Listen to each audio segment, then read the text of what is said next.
تمہارے پاس ہے وہ اور ساری نقدی مجھے دے دو.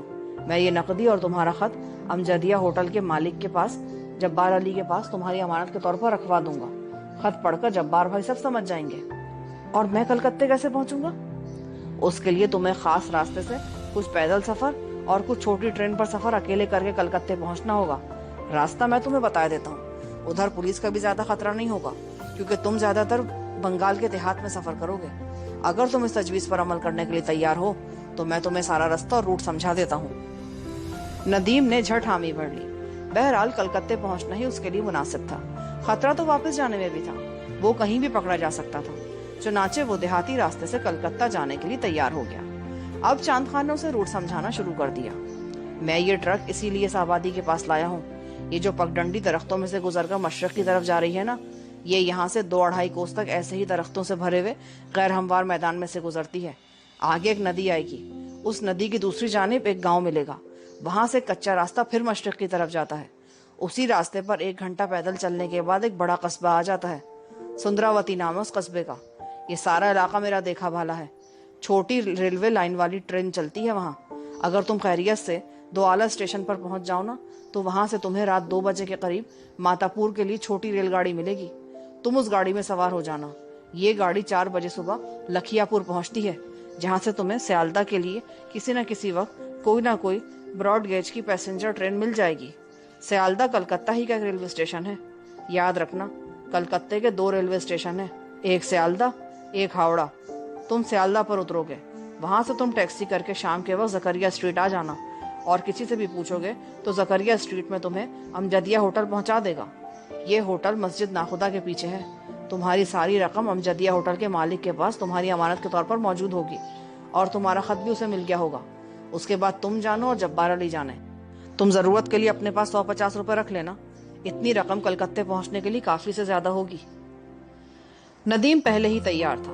وہ خود چاہتا تھا کہ پولیس کی نظروں سے بچنے کے لیے بڑی شاہراہوں کے بجائے دیہاتوں اور ویران علاقوں میں سفر کرتا ہوا کلکتے پہنچے, کیونکہ یہاں سیکیورٹی بہت سخت تھی اور پولیس اس کی تلاش میں پوری طرح چوکس ہو چکی تھی. اس نے چاند خان سے 5-5 اور 10-10 کے نوٹوں کی شکل میں اپنے 1000 روپے میں سے 100 روپے کی رقم لے کر کرتے کی جیب میں ڈالی اور چاند خان کے بتائے ہوئے راستے کو ایک بار پھر ذہن نشین کر دیا. چاند خان نے کہا, تمہیں شام کا اندھیرا گہرا ہونے سے پہلے پہلے یہاں سے نکل جانا چاہیے.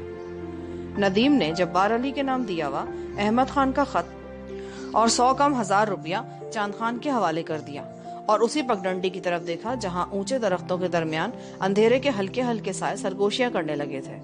چاند خان نے خط اور کرنسی نوٹ اپنی واسکٹ کی اندرونی جیب میں سنبھال کر رکھ لیے اور اٹھتے ہوئے بولا, اب جتنی جلدی ہو سکے نکل جاؤ. اللہ تمہارا نگہبان ہو. راستہ یاد رکھنا. اگر بھول گئے نا تو کسی مصیبت میں پھنس سکتے ہو. بات ہندوستانی میں کرنا اور اپنے آپ کو بہار کا رہنے والا بتانا. چاند خان نے ایک بار پھر ندیم کو خدا حافظ کہا اور اپنے ٹرک کی طرف بڑھتے ہوئے کلینر کو آواز دی, ابے پانی ڈال دیا انجن میں, چل دیر ہو رہی ہے. ندیم درختوں میں گھری ہوئی اس پگڈنڈی پر آ گیا جس پر اسے مشرق کی جانب تک 2.5 کوس پیدل چلنا تھا. وہ تیز تیز چل رہا تھا تاکہ رات گہری ہونے سے پہلے پہلے دوآلا ریلوے اسٹیشن تک پہنچ جائے. دوسری طرف چاند خان ٹرک کو لے کر جی ٹی روڈ پر آگے بڑھ رہا تھا. اسے کچھ ہی دور ٹرک اور گاڑیاں سڑک کے کنارے کھڑی نظر آئیں. سڑک کے درمیان میں پولیس والے کھڑے گاڑیوں کو ایک طرف رکنے کا اشارہ کر رہے تھے. چاند خان نے بھی اپنا ٹرک دوسری گاڑیوں کے پیچھے لگا دیا. کلینر اس کے ساتھ والی سیٹ پر بیٹھا تھا. وہ معاملے کی تہہ تک پہنچ گیا تھا مگر وہ اپنے استاد کا فدائی تھا اور مخبری کرنے کے بارے میں کبھی سوچ بھی نہیں سکتا تھا. چاند خان کی بھی باری آ گئی. پولیس کی بھاری تعداد وہاں موجود تھی. بنگالی ہیڈ کانسٹیبل نے چاند خان کو کاغذات دکھانے کے لیے کہا. چاند خان ہمیشہ کاغذ ٹھیک رکھتا تھا. اسی دوران انسپیکٹر اس کے پاس آ گیا. اس نے غور سے چاند خان کو دیکھا. اس کے ہاتھ میں ایک نوٹ بک تھی جس پر وہ بار بار نگاہ ڈال رہا تھا. ظاہر ہے اس نوٹ بک میں مفرور پاکستانی جاسوس کی تصویر ہوگی. آخر یہ بات کھل کر سامنے آ گئی. بنگالی انسپیکٹر پولیس نے چاند خان کو ایک طرف لے جا کر اسے نوٹ بک میں رکھی ہوئی ندیم کی تصویر دکھائی اور بولا, اس آدمی کو تم جانتے ہو؟ تصویر ہو بہو ندیم کی تھی. یہی تصویر اخباروں میں چھپی تھی. چاند خان نے جھک کر تصویر کو غور سے دیکھا. نہیں سر, میں نے اس آدمی کو نہیں دیکھا.